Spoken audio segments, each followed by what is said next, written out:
ونؤمن به ونتوكل عليه ونعوذ بالله من شرور أنفسنا ومن سيئات أعمالنا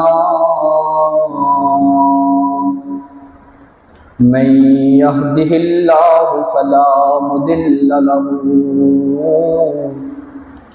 ومن يضلله فلا هادي له ونشهد أن لا إله إلا الله وحده لا شريك له ونشهد أن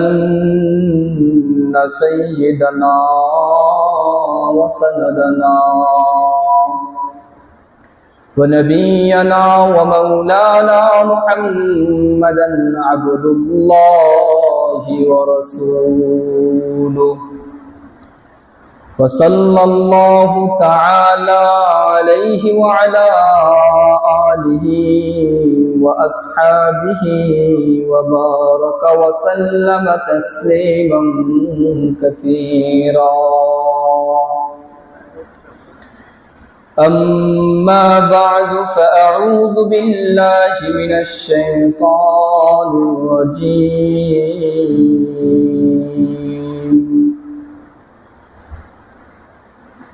ولا تزر وازرة وزر أخرى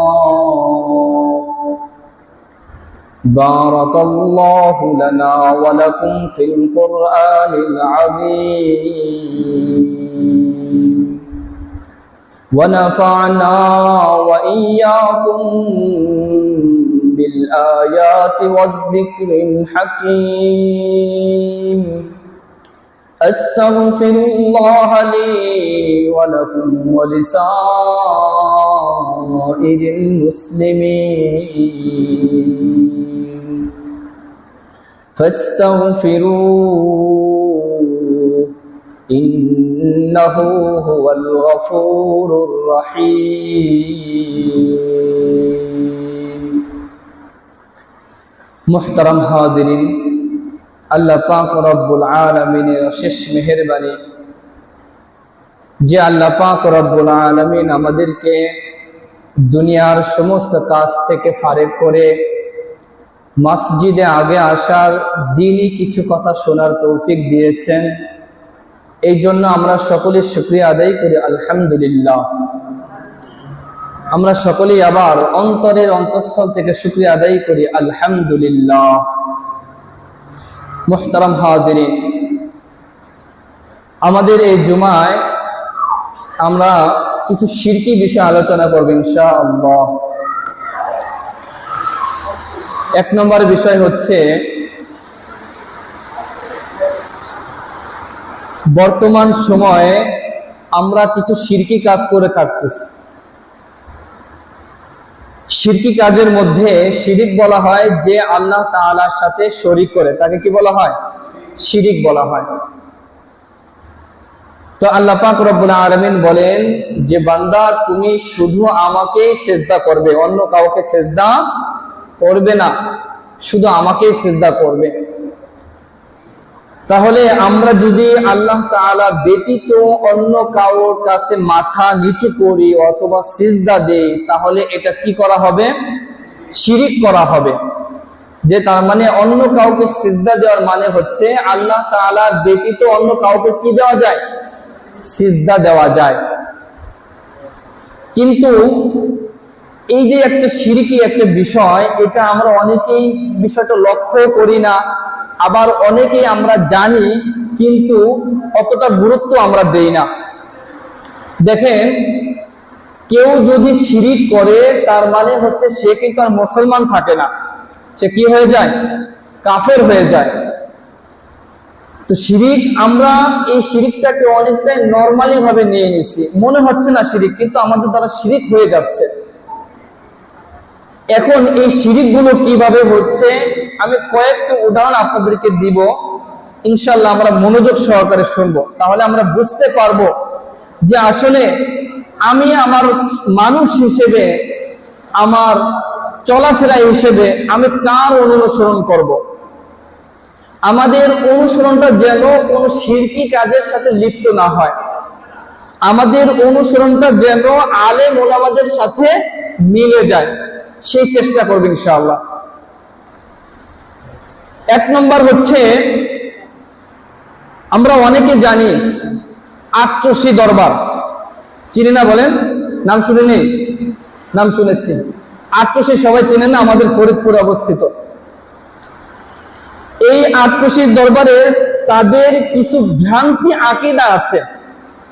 দেখেন, আমি বিনয়ের সাথে আপনাদেরকে বলবো, অনেকে আছেন আটচষির মুরিদ, আমাদের ঢালিপাড়া মসজিদেও আছেন, তাদেরকে আমি বিনয়ের সাথে বলবো যে আগে আপনি কার অনুসরণ করতেছেন সেটা আগে বুঝেন, লোকটা কেমন, তার আকীদাগত কি। যদি ভালো হয় আপনি তার অনুসরণ করতে পারেন, কোনো সমস্যা নেই। কিন্তু তার আকীদা সম্পর্কে জানলাম না, লোকটা সম্পর্কে জানলাম না, ওই কয়েকদল লোক যায়, আমিও সাথে যাই। এখন আমি যে যাই, এই যে একটা বিবেকহীন কাজ, এটা তো আমার বিবেকবান বুদ্ধির মানুষের কোনো কাজ না। কিভাবে দেখেন, আটরশির কয়েকটা ভ্রান্তি আকীদা সম্পর্কে আপনাদেরকে বলি। এক নম্বর হচ্ছে, তিনি বলেন ভালো মন্দ এটা পীর সাহেবের হাতে। বলেন নাউজুবিল্লাহ। ভালো মন্দ পীরের হাতে। কার হাতে? পীরের হাতে। দেখেন, যদি ভালো আর মন্দ একজন পীর সাহেবের হাতে হতো, তাহলে ওই পীর সাহেবের যে মুরিদরা আছেন, তাহলে তারা কখনো খারাপ থাকতে পারতো? খারাপ থাকতে পারতো? তা তো অনেকটা ভালো থাকতো, কারণ পীর সাহেবের হাতে ভালো মন্দটা, তাই মুরিদদের তো আমি ভালোটাই দিব, মন্দটা দিব না। এটা কিন্তু এই যে একটা আকীদা, এই আকীদা কিন্তু আহলে সুন্নাত ওয়াল জামাতের আকীদা না। ভালো মন্দ একমাত্র কার হাতে? কথা বলেন, কার হাতে? তা আল্লাহর হাতে আমার ভালো মন্দ জিনিস এমন একজনকে আমি অনুসরণ করছি যে নাকি দাবি করে যে ভালো মন্দ পীরের কাছে, তাহলে তো আমার যে চলাটা হচ্ছে সেটা কোন দিকে হচ্ছে? শিরকের কাজে হচ্ছে কিনা বলেন? শিরকের কাজে হচ্ছে কিনা? নাম্বার 2, তিনি আরেকটা বলেন, পীর মুক্তির ব্যবস্থা করে দেন। বলেন নাউজুবিল্লাহ। পীর কি করেন? মুক্তির ব্যবস্থা করে দেন। দেখেন তিনি কি বলেন, দুনিয়ায় থাকতে তোমরা যতটুকুই আল্লাহ তাআলার নৈকট্য অর্জন করো, মানে উনি এই বিষয়টা বোঝাতে চাচ্ছেন যে তুমি মানুষ হিসেবে মৃত্যুর আগ পর্যন্ত তুমি আল্লাহ তাআলার যতটুকুই কাছে যাইতে পারো, ওইটা কোনো সমস্যা নাই। তবে মৃত্যুর পরে, দেখেন কি বলে, মৃত্যুর পরে কবরে থাকা অবস্থায় যখন তুমি মারা যাবা, তখন দুইটা আত্মা তোমাকে মারিফাতের তালিম দিবে। নাউজুবিল্লাহ বলেন। একটি হচ্ছে রাসূল সাল্লাল্লাহু আলাইহি সাল্লাম, আরেকটি হচ্ছে আমার আপন পীর, মানে আপনি যাকে অনুসরণ করছেন।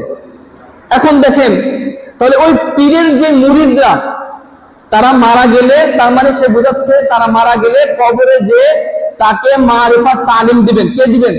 ওই পীর দিবেন তালিম দিয়ে কাল কিয়ামতের ময়দানে যখন তাকে উঠানো হবে, সে আল্লাহর ওলি হয়ে উঠবে। বলে নাউজুবিল্লাহ। আকীদা কি দেখেন। অথচ দেখেন রাসূল সাল্লাল্লাহু আলাইহি সাল্লাম তার নিজের জাতিকে বলতেছেন, হে বনু হাশিম, তোমরা তোমাদের জাহান্নাম থেকে বাঁচার জন্য তোমরা সেই ব্যবস্থা করে যেও। জাহান্নাম থেকে বাঁচার জন্য তোমরা তোমাদের আমলনামার ব্যবস্থা করে যেও। আমি কিন্তু আল্লাহ তাআলার আযাবকে, আমার দ্বারা আল্লাহ তাআলার আযাবকে রহিত করা এটা আমার দ্বারা সম্ভব হবে না। তোমরা তোমাদের আমল দিয়ে জান্নাতের ব্যবস্থা করে যেও।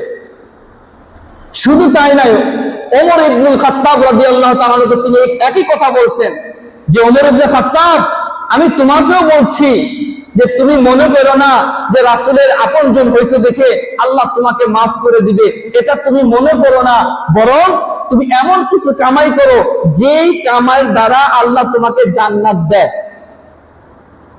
শুধু তাই নয়, নিজের মেয়ে হযরত ফাতেমা রাদিয়াল্লাহু তাআলা আনহাকে ঠিক একই কথা বলছেন। তাহলে দেখেন, যেই রাসূল নিজে বলতেছে আল্লাহর আযাবকে ঠেকানো কিন্তু আমার কিনা, আমার কিন্তু কাজ করে, আমি কিন্তু পারবো না, অতএব তুমি তোমার আমলনামা নিয়ে যেয়ে যাতে করে তুমি জাহান্নামে না যেয়ে জান্নাতে যেতে পারো। তো সেখানে পিশাব আমাদেরকে বলতেছেন কি, যে মৃত্যু অবস্থায় কিয়ামতের আগ পর্যন্ত আপনাকে তালিম দিয়ে আপনাকে আল্লাহর ওলি বানায় উঠবে। বলেন নাউজুবিল্লাহ। এই যে একটা ভ্রান্ত আকীদা। এবার দেখেন 3 নম্বর আরেকটা আকীদা হচ্ছে, পীর সাহেব মুরিদকে এবং তার মুরিদের আত্মীয় স্বজনকে সমস্ত বিপদ আপদ থেকে রক্ষা করেন। বলেন নাউজুবিল্লাহ। আপনি বলেন, আমার কপালে যদি বিপদ থাকে, আল্লাহ যদি আমার কপালে বিপদ রেখে থাকে, পৃথিবীর কারো ক্ষমতা আছে আমার বিপদ থেকে উদ্ধার করার? আছে? নেই। পীর সাহেব বলতেছেন কি, শুধু মুরিদকে না, মুরিদের যদি আত্মীয় স্বজন থাকে তাদেরকেও বিপদ আপদ থেকে রক্ষা করব আমি। নাউজুবিল্লাহ। তো দেখেন, আল্লাহ পাক রব্বুল আলামিন এই কথাটা হুবহু কোরআনের আয়াতের সাথে সংঘর্ষ। কোরআনের আয়াতের সাথে সংঘর্ষ। আল্লাহ পাক রব্বুল আলামিন বলেন, ওয়া ইন ইয়ামসাসকাল্লাহু বিদুররিন ফালা কাশিফা লাহু ইল্লা হু, যে আল্লাহ বলতেছেন, যদি তোমাদের অমঙ্গল চাও তবে তিনি তা বিরত করতে পারবেন না। তার মানে আল্লাহ যদি তোমাদের অমঙ্গল চান তাহলে পৃথিবীর কারো ক্ষমতা নেই এই অমঙ্গল থেকে ওই লোকটাকে বাঁচাবে। ঠিক আল্লাহ যদি কাউকে চান তার ভালো দিকটা ধরে রাখবেন, পৃথিবীর কারো ক্ষমতা নেই তাকে কি করা, অসম্মান করা, পৃথিবীর কারো ক্ষমতা নেই। এই জন্য দেখেন, আমরা যার অনুসরণ করি না কেন, আমার কাছে একজনকে পছন্দ না, এই আলেমকে আমার পছন্দ না, কিন্তু অন্য আলেম আমার কাছে পছন্দ। এই যার পছন্দ আপনার, তার আকীদাগত কেমন তার বিবেচনা করে সিনা আপনি একটা কি করবেন, তার অনুসরণ করবেন। দেখেন, আমরা যখন দোকানে যাই, মনে করেন একটা ফ্রিজ কিনতে যাব, কি কিনতে বলেন, একটা ফ্রিজ কিনতে যাব, আমরা যাই কি ফ্রিজ একটা পাইলে নিয়ে আসি, নাকি একটু চেষ্টা করি ভালো কোম্পানির কোনটা, ভালো কোম্পানির চেষ্টা করি কিনা, ওয়ালটন, সিঙ্গারা, আরো অনেক কোম্পানি আছে, তা আমরা চেষ্টা করি যে ফ্রিজ কোন ভালো কোম্পানি কোনটা ওইটা কিনি। তো ঠিক তেমনই ভাবে আপনি আপনার একজন যার অনুসরণ আপনি করবেন তাকেও বিবেচনা করে বাছাই করতে হবে। 10 জন লোক গেছে দেখে আমিও যাই, 10 জন গেছে দেখে আমিও যাই, এই কাজটা করা যাবে না। আপনার তো বিবেক বুদ্ধি আছে, আপনি একটু যাচাই বাছাই করবেন যে আমি যার অনুসরণ করব, যার কথা আমার খুবই ভালো লাগে, সেই লোকটা কেমন। এটা আমাদের উচিত কিনা বলেন, আমাদের উচিত কিনা? এই জন্য পীর ধরতে গেলে অবশ্যই আমাদের কি করতে হবে, বিবেচনা করে তারপরে তার অনুসরণ করতে হবে। আমি কি বুঝাতে পেরেছি? দেখেন, আত্মশী মুরিদের আরেকটা ভয়াবহ অবস্থা দেখেন, তিনি বলতেছেন পরকালে নাজাত বা মুক্তি পাওয়ার জন্য ইসলাম ধর্ম গ্রহণ করা আবশ্যকতা নেই। বলেন নাউজুবিল্লাহ। তার কথাটা হচ্ছে, তিনি বুঝাতে চাচ্ছেন আমাদের দুনিয়ায় যে যে ধর্মের আছে থাকুক না কেন, সেই ধর্মের অনুযায়ী কাল কিয়ামতের ময়দানে তার স্রষ্টার সান্নিধ্য লাভ করবে।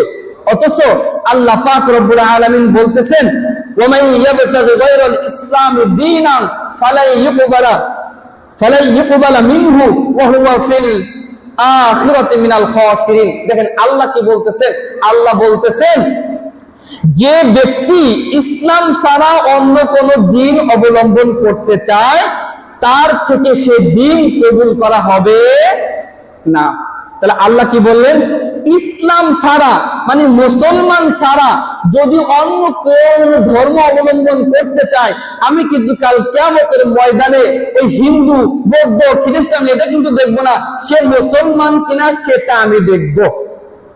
তাহলে তার আকীদা, ওই পীরের আকীদা কি ছিল, যে যে ধর্মের হোক না কেন কাল কিয়ামতের ময়দানে আল্লাহ তাআলা সান্নিধ্য পাবে। অথচ আল্লাহ বলছেন শুধু মুসলিম ব্যতীত, মুসলমান ব্যতীত তাছাড়া কেউ আমার সান্নিধ্য হইতে পারবে না।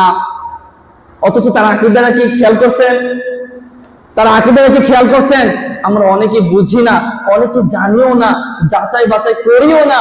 পাইছি একটা মুরিদ, এই মুরিদের পিছনে মুরিদ পীর সাহেব যা বলে আমরা তাই করি, পীর সাহেব যা করে আমরা তাই করি। তবে হ্যাঁ, সব পীর সাহেব তো আর খারাপ না। সব পীর সাহেব কি খারাপ বলেন? সব পীর সাহেবদের আকীদা আবার এক না। কিছু আকীদা আছে ওর কাজটা হচ্ছে দুনিয়ার ব্যবসা করা, ওর কাজটা কি দুনিয়ার ব্যবসা করা। আবার কিছু অনেক বুজুর্গ আউলিয়ার আছেন, পীর সাহেবরা আছেন, যারা অনেকে চায় মানুষকে হিদায়াতের পথে আনার জন্য, চাই কিনা বলেন? তো আমাদের যার অনুসরণটা আমি করব, অবশ্যই তাকে বিবেচনা করে আমার তার অনুসরণ করা উচিত, অনুসরণ করা উচিত। আপনি যাকে পছন্দ আগে তার দরবারে যান, একদিন না 2 দিন 5 দিন 7 দিন যান, দেখেন তার আকীদাটা কেমন, তার আকীদাটা কেমন, সে কি কথাগুলো বলে। দেখেন এমন পীর সাহেব বানাইছেন আপনি, যে পীর সাহেবের নবীর সুন্নতি তার নাই। পীর সাহেব কিন্তু কি নাই, একবারে ক্লিন শেপ। তাহলে বলেন আক্রোশী যে মূল আছে তার দাঁড়িয়ে আছে নাকি? হ্যাঁ, তাহলে আপনি কেমন অনুসরণ করেন? আরে ভাই দাঁড়িয়ে না, আমি কিভাবে তার অনুসরণ করি? এটা একটু দেখলেই তো বোঝা যায়, একটু দেখলেই তো বোঝা যায়। আর এই যদি পীর সাহেবই হয়তো, তার লেবাস দেখলে না মনে হয়তো না রে এটা আসলে আউলিয়া, একজন বুজুর্গ লোক, একজন পীর সাহেব লোক, অথচ দেখলে মনে হয় একজন নায়ক আসতেছেন ক্লিন শেভ করে, চুল বিশাল বড় বড়, পায়জামা টাকমুর নিচে, সে আবার পীর সাহেব হয় কিভাবে? কথা ঠিক কেনা বলেন? সে আবার পীর সাহেব হয় কিভাবে? যার নিজের সুন্নতের ঠিক নাই, নবী কিভাবে বলেন সেখানে ঠিক নাই, সে পীর সাহেব টানাটানি করতেছে। আর আমরা এমন হতভাগা, আমরা এমন পাগল, আমরা এর পিছনে দৌড়াই। আমরা কি করি? এর পিছনে দৌড়াই। এই জন্য মুহতারাম হাজিরিন, এর আরো অনেক আকীদা আছে, যে আকীদাগুলো খুবই জঘন্য। যে আকীদা জঘন্য তো আছেই, যে আকীদা স্বয়ং আল্লাহর সাথে টক্কর খায়, নাউজুবিল্লাহ বলেন। এমন আকীদা আছে যে আকীদা আল্লাহর সাথে স্বয়ং টক্কর খায়। আল্লাহ বলেন একটা, উনি কয় আরেকটা। তাহলে আমি তার কেন অনুসরণ করব? এখন আসেন, যদি বলেন মনে করেন আপনি অনুসরণ করছেন, করার পরে কাল কিয়ামতে আল্লাহ আপনাকে জিজ্ঞাসা করলো, আচ্ছা তুমি তো অনুসরণ করছো, এখন কি বলতেছো? কাল কিয়ামতে বললেন যে আল্লাহ আমি তো বুঝি নাই, আমি তো এমনি না বুঝা হ্যাঁ পিছনে চলছি, আল্লাহ মাফ করে দেন। তা আল্লাহ বলবে, বান্দা তুমি তো পাগল ছিলা না, পাগল ছিলা, পাগল ছিলা, তুমি তো জানো এটা কি কলম, এটা কলম চিনছো, এটা কি এটা কাঁচের একটা পাথর, এটা চিনছো, তার মানে তুমি ভালো লোক, তুমি পাগল না। হ্যাঁ, তাহলে তোমার বিবেক ছিল কিনা, তোমার আকল ছিল কিনা, বুদ্ধি ছিল কিনা? তুমি মানুষ দৌড়েছে দেখে আমিও দৌড়াবো, মানুষ জাহান্নামে দিলে আমি তো জাহান্নামে যাবো নাকি? মানুষ জাহান্নামে দিলে আমি কি জাহান্নামে দৌড়াবো না? আমার বিবেক আছে, আমাদের দেখতে মানুষ এইদিকে বেশি দৌড়াচ্ছে, কি কারণ? আগে দেখি বিষয়টা, যদি ভালো হয় আমিও দৌড়াবো, যদি খারাপ হয় আমি অন্য দিক দৌড়াবো। আমি তো সবার সাথে দৌড়াবো না, আমি তো ওই পাগল না যে পাগল মানুষ যেই দিকে যায় আমি সেই দিকে যাই, এই পাগল তো আমি না। অতএব কাল কিয়ামতে যদি আল্লাহ বলেন এই কথাটা যে বান্দা আমি তো তোমার একটা আকল দিচ্ছিলাম, তুমি তো আকলটা খাটাও নাই, তখন কি উত্তর দিবেন? তখন কি উত্তর দিবেন? এই জন্য মুহতারাম হাজিরিন, আমাদের জীবনে চলতে গেলে অবশ্যই অবশ্যই একজন মানুষকে অনুসরণ করা উচিত, একজন মানুষকে অনুসরণ করতে, সেই মানুষটা যেই হোক, সেই মানুষটা যেই হোক, তবে তার আমল নামা এমন মানুষের অনুসরণ করবে যার অনুসরণ করতে গেলে আপনি অনেক খারাপ খারাপ জিনিস কি করে দেন, আপনার জীবন থেকে ধ্বংস করে দেন। আগে খাইতেন বিড়ি, এখন খান না, এমন একজনের অনুসরণ করছেন। আগে নামাজ পড়েন নাই, এখন নামাজ পড়েন। আগে যাকাত দেন নাই, এখন যাকাত দেন। আগে রোজা রাখেন নাই, এখন রোজা রাখেন। হ্যাঁ, এমন লোকের অনুসরণ করেন, তাইলে সেনা আপনার কিছু না কিছু ফায়দা হবে, বলেন ফায়দা হবে না? কিন্তু এমন লোকের অনুসরণ করছেন, অন্ধভক্ত হয়েছেন, এমন অন্ধভক্ত হয়েছেন, এ কি আল্লাহর সাথে ছিট খায় নাকি নবী রাসূলের সাথে বিরোধিতা করে, এটার বিবেচনা করি না, খালি দৌড়াইতেই থাকে, দৌড়াইতেই থাকে। আল্লাহ পাক রব্বুল আলামিন আমাদেরকে এই সমস্ত পীর থেকে হেফাজত করেন, সকলে বলেন আমিন। আবার বলেন আমিন। আমাদের যদি আশপাশে কেউ থাকেন যারা আট্রসির মুরিদ, আমি ডাইরেক্টলি কথা বলি ভাই, আট্রসির মুরিদ, তাদেরকে বিনয়ের সাথে অনুরোধ করবো ভাই, আপনি আপনার ইখতিয়ার আছে, আপনি মানুষ হয়ে, আমি তো আপনাকে বাধা দিতে পারি না। তবে আপনাকে একটু বোঝানোর চেষ্টা করি, এমন কাউকে অনুসরণ করেন না যেই অনুসরণ আল্লাহর সাথে কি খায়, আল্লাহর সাথে টক্কর খায়। আল্লাহর সাথে আল্লাহ কয় একটা, সে কয় আর একটা। তার সুন্দর লিবাস নাই, শান্তির ড্রেস নাই, না কোনো আমল নামা, চুল বিশাল বড় বড়, এমন একজনকে কেন অনুসরণ করবেন? অন্ধভক্ত হওয়া ভালো না, বিবেচনা করে। আল্লাহ যেহেতু আপনাকে জ্ঞান বুদ্ধি সবই দিয়েছেন, আমাদের উচিত বিবেচনা করে কারোকে অনুসরণ করা। এখন যে আলেমের কথা আপনার কাছে ভালো লাগে, তার কাছে যাবেন, তার কথাগুলো শুনবেন, সে কিভাবে চলতে বলে। যদি দেখেন কিরে এ তো বলাটা ঠিক, মানে ঠিক মতো বলতেছে না, আমার সন্দেহ সন্দেহ মনে হচ্ছে, তখন আপনি এই মাসালাটা অন্য একজন আলেমকে জিজ্ঞাসা করবেন, যে বলবেন হুজুর এরকম একটা মাসালা অমুক হুজুর বলছিল, আপনি এই ব্যাপারে কি বলেন? আপনি এই মাসালাটা 10 জনের সাথে আলোচনা করে তারপর একটা ডিসিশন নেন যে আমার কাছে কোনটা ভালো মনে হয়েছে। তা আমাদের জীবন চলার ক্ষেত্রে অবশ্যই একজন অভিভাবক থাকা দরকার, অভিভাবক থাকা দরকার। আচ্ছা বলেন, জঙ্গলে যদি একটা হরিণ থাকে, যার মাও নাই বাপও নাই, শুধু ছোট একটা বাচ্চা, এখন বলেন বাঘ কি তাকে আদর করবে? তাকে খেয়ে ফেলবে না? হ্যাঁ, যদি তার মা থাকতো তো বলতো ওইদিকে যাস না, ওইদিকে কিন্তু বাঘ আছে, তাকে বুঝাতো, তাকে কি করতো, নিজের আগলে রাখতো। ঠিক তেমনি ভাবে যেমন জঙ্গলে একটা হরিণ, তার মা বাবা না থাকলে সে কোনো কিছু আকুল পেকুল পায় না, তাকে এসে বাড়ি কি করে খেয়ে ফেলে। ঠিক তেমনই ভাবে আমরা অনেক মানুষ আছি কারো অনুসরণ করে, মানে নিজেই মুফতি আছেন এরকম, নিজেই ফতোয়া দেয়, অথচ কোরআন সূরা ফাতিহা পর্যন্ত সহি শুদ্ধ পারে না, কোরআনই পড়তে পারে না, হাদিসও জানে না, নিজেই কিন্তু আবার কি দেয়, ফতোয়া দেয়। আছে নাকি কথা বলেন? আছে, আছে, এরকম অনেক লোক আছে, মানে নিজেই অনেক কিছু, নিজেই সব, নিজেই একজন আলেমের ব্যাপারে মন্তব্য করে বসি। হ্যাঁ, এই জন্য আগে আমার কি আছে এটা আগে দেখি আমি। হ্যাঁ, আমার কি আছে এটা আগে আমি দেখি, তারপরে আমি অন্য কারো সমালোচনা করব। আমি কি বুঝাইতে পারছি? এই জন্য আমরা ওই জঙ্গলে হরিণের মতো হবো না তো ইনশাআল্লাহ। আমরা যেই আলেমকে আপনার ভালো লাগে, আপনি তার কাছে যান, তার কাছে বিভিন্ন মাসালা শিখেন, তার কাছে বিভিন্ন মাসালা জিজ্ঞাসা করেন, তাহলে আপনার জন্য চলতে কি হবে, সহজ হবে। তবে গার্জিয়ান ছাড়া চললেন না। গার্জিয়ান বলতে শুধু কি মা বাবা গার্জিয়ান না, না, চলার ক্ষেত্রে আলেম ওলামাদের সাথে কি করবেন, মত বিনিময় করবেন, তাকে জিজ্ঞাসা করবেন, মিলেমিশে চলবেন, দেখবেন ভালো লাগবে। দেখুন কি ভালো লাগবে, আরে আগেই মাসালাটা জানতাম এরকম, এখন শুনলাম এরকম, এখন দেখবেন যে নিজের কাছে অনেকটা ভুলগুলো কি হবে, আস্তে আস্তে সংশোধন হয়ে যাবে। আল্লাহ পাক রব্বুল আলামিন আমাদেরকে এই পিশাব ধরার ক্ষেত্রে তার আকীদা সম্পর্কে জানার তৌফিক দান করে। সকলে বলেন আমিন। জানবেন ইনশাআল্লাহ, নাকি সবাই যে দিন আমিও বেরোবো? হ্যাঁ, আমি যে দৌড়টা দিব আগে বিবেচনা করব লোকটা কেমন, হ্যাঁ, লোকটা কেমন জেনে তারপর আমি তার পিছনে দৌড়াবো তো ইনশাআল্লাহ। আল্লাহ আমাদেরকে তৌফিক দান করেন। মুহতারাম হাজরিন, অনেক কথা